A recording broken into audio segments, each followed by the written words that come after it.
Donc exercice 1, t'es non, exercice 1 c'est Charles 50 ans. Ouais.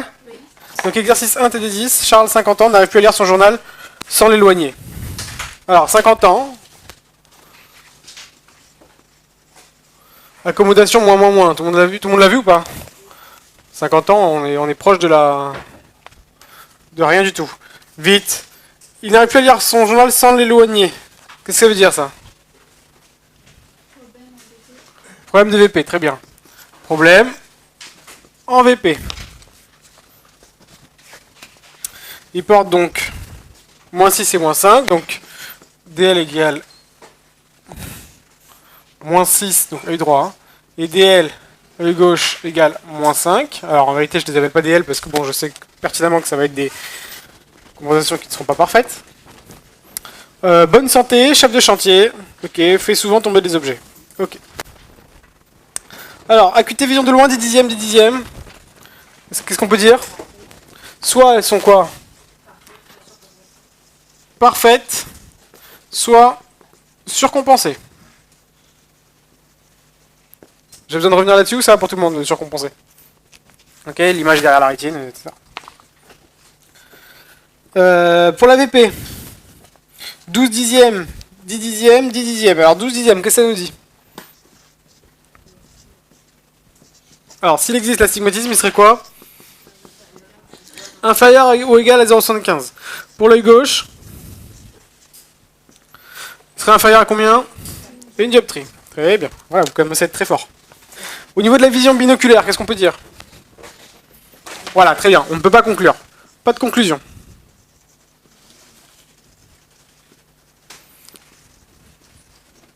Pas de conclusion sur la bino. Ça va? Avec une phase de plus une, je tombe à un tiers. Alors pourquoi déjà je mets une phase de plus une? Très bien.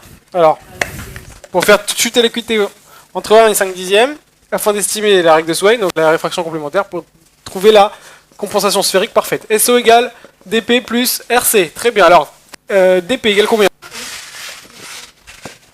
Pour l'œil droit. Hein. Combien? Moins 5. Pourquoi moins 5? Moins 6 plus 1. Ça fait bien moins 5.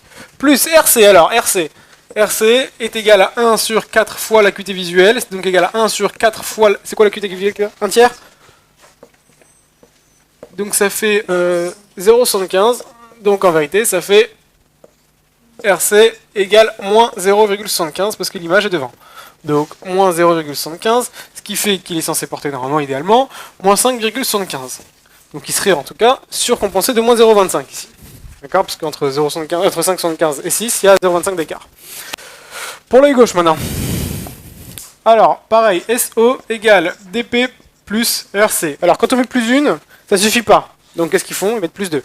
Pour faire chuter absolument l'acuité, la faire tomber dans la règle de Swain. Donc, on a quoi? Qu'est-ce qui porte au moment où on a fait chuter l'acuité? Moins 3. Tout le monde le voit? Moins 5 plus 2, ça fait bien moins 3. Plus RC. Enfin, alors, je vais marquer RC. Mais RC ici, c'est égal à combien? RC est égal à 1 sur 4 fois 5 dixièmes. C'est égal à 0,5 dioptrie. Donc RC est égal à moins 0,5 dioptrie. Moins 0,5. Ici, 3,50. Donc là, par contre, il est vraiment bien brouillé. Hein. Bien surcompensé. Hein. Là, il est surcompensé de 0,25. Entre moins 6 et moins 5, 5,15 c'est 0,25. Entre moins 3,50 et moins 5, il y a quand même quelque chose d'assez important. C'est à peu près 1,5 dioptrie. Cadran parent uniformément flou lorsque le sujet est brouillé avec une sphère de plus 2. Pour l'œil droit. Pour l'œil gauche, lorsqu'il a une sphère de plus 2, la direction préférée, c'est 10,4. Donc, au niveau du cylindre, pour l'œil gauche, c'est moins cils à 120, parce qu'il préfère 10,4, d'accord? Et entre 10 et 4, c'est qui le plus petit, Ryan? C'est 4, et 4 fois 30, ça fait 120. Donc voilà, j'ai à peu près vu ce qui est le plus important, en tout cas, en termes de tests qui sont faits devant lui. D'accord? Donc, je vous laisse recopier ça pour ceux qui n'ont pas réussi. Donc, comparer les acuités VLVP. Donc, vous avez bien dit exactement ce qu'on a dit. On a dit que, alors, au niveau de la vision binoculaire, Non, c'est la question 2. Au niveau de la VL et de la VP, on peut estimer donc qu'il a des bonnes acuités. Donc il est soit parfaitement compensé, soit surcompensé. Et au niveau de la VP, on peut donc estimer un cylindre de 0,75 à droite et une à gauche. Ok. Comparer les acuités mono et bino. On ne peut pas conclure sur la fusion ni en vision de loin, ni en vision de près. Attention, il faut toujours dire les deux. Parce que des fois, on peut fusionner de loin, mais pas de près. Alors, pourquoi il fusionnerait en vision de loin? Donnez-moi un argument qui me dirait qu'il fusionne. C'est un argument? Voilà. Donc si vous n'avez pas d'argument pour me dire qu'il fusionne, on ne peut pas conclure sur la fusion. Vous voyez? Et pour la VP, il peut fusionner ou pas? Enfin, il fusionne. Si on n'est pas sûr à 100%, alors on dit rien. Enfin, on dit rien, on dit pas rien. On dit juste qu'on peut pas conclure. Ok? Quel est le but lorsque vous lui mettez une phase de plus 1 devant les yeux? Rappelez-moi. Faire jeter l'acuité, pourquoi? Pour...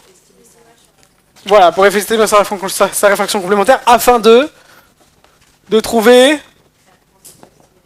Très bien, parfait. Sa compensation sphérique, parfaite. Que peut-on conclure pour les deux yeux? Alors, pour l'œil droit, quand on met plus une, quand on fait les calculs, il est surcompensé de combien? De 0,25. Pour l'œil gauche, à ce moment de l'examen de vue, quand on met plus une, qu'est-ce qu'on peut dire? Très bien, qu'il est surcompensé d'au moins une dioptrie. On ne peut pas conclure sur plus, on ne sait pas encore, mais à partir du moment où on met plus une et qu'il y a 10 dixièmes, ça veut dire qu'avec, si on lui rajoute plus une, bah, il est quand même bien compensé en tout cas. Donc il est surcompensé d'au moins une dioptrie avec ses compensations de moins 5. Ça. Il faudra faire le calcul.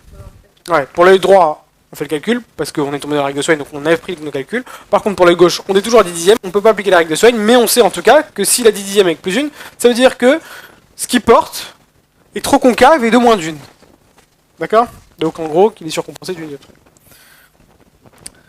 Alors, les choses, vous pouvez les dire comme vous le voulez tant qu'elles sont bonnes. C'est-à-dire que si vous dites bah, sa compensation est trop concave d'au moins une dioptrie ou elle n'est pas assez convexe d'une dioptrie, c'est possible, c'est accepté. C'est vrai que c'est mieux de dire surcompensé parce que vous avez l'impression, enfin on a l'impression que vous gérez bien la chose, mais vous pouvez le dire comme vous le voulez. Que peut-on conclure pour l'œil gauche? Non, excusez-moi, non. Quel est le but lorsque vous lui mettez une phase de plus 2 devant l'œil gauche? Qu'est-ce que vous avez dit tout à l'heure? Voilà, la même chose, donc faire tomber la règle de Swain afin d'estimer sa réfraction complémentaire pour estimer sa compensation sphérique parfaite. Question 6. Que peut-on conclure pour l'œil gauche? Donc il est quoi? À ce moment de l'examen de vue, maintenant on sait, surcompensé de au moins une 50. Ok? Donc dans les examens préliminaires, on se mouille pas. Ouais, une 50, entre 5 et 3,50, c'est une 50. Non? Voilà. Oui? Non. En fait, pour la question 8, je suis d'accord, mais pas pour la question 5. En fait, l'idée c'est quoi? C'est que les questions vont être de la même chronologie que les tests. D'accord? Vous avez de la chance. Vous regardez tous les tests avant. Mais le jour de l'examen, vous êtes les seuls à le faire. Les autres, ils vont aller dans le brouillard. Ok? Donc, ce sera pour tout à l'heure, ce que vous avez dit. Estimer la valeur de la compensation sphérique parfaite de chaque œil. Donc, on a estimé 515 et moins 350. Parce que nous, on est des gens qui sont très méticuleux. Donc, quand on nous pose une question, on fait une limite plus que ce qu'on nous demande. Donc, en gros, il fallait refaire ça. Pourquoi avoir mis une phase de plus 2 à ce moment-là? Ryan, je suis d'accord avec vous, pour le cadran parent. Et c'est pour le cadran parent qu'on met plus 2. Pourquoi on les met plus 2? Pour que les deux images, exactement, soient devant la rétine. Afin de quoi? Alors, vous pouvez sortir la phrase extérioriser la focale arrière, quelque chose comme ça. Voilà. Non, pas pourquoi qu'il accommode, pour que ses réponses soient la même, quel que soit son comportement accommodatif. C'est pas pour pas qu'il accommode, je m'en fous qu'il accommode. S'il veut, il accommode, je m'en fous. Mais il me donnera, quoi qu'il arrive, la même réponse. C'est surtout ça la morale de l'histoire. Même s'il accommode, je m'en fous. Alors que si c'est derrière, je m'en foutrais pas. Donc je mets les deux images devant la rétine, pour avoir la même réponse, quel que soit son comportement accommodatif. J'inhibe pas l'accommodation en faisant ça. Juste, je le force à me donner la même réponse, même s'il accommode. Alors, justifier à l'aide d'un schéma la vision du cadran parent, vision de loin pour l'œil gauche. Alors ça, je vais quand même vous le faire le schéma. Même si c'est le même que la dernière fois. Alors, qu'est-ce qu'il voit?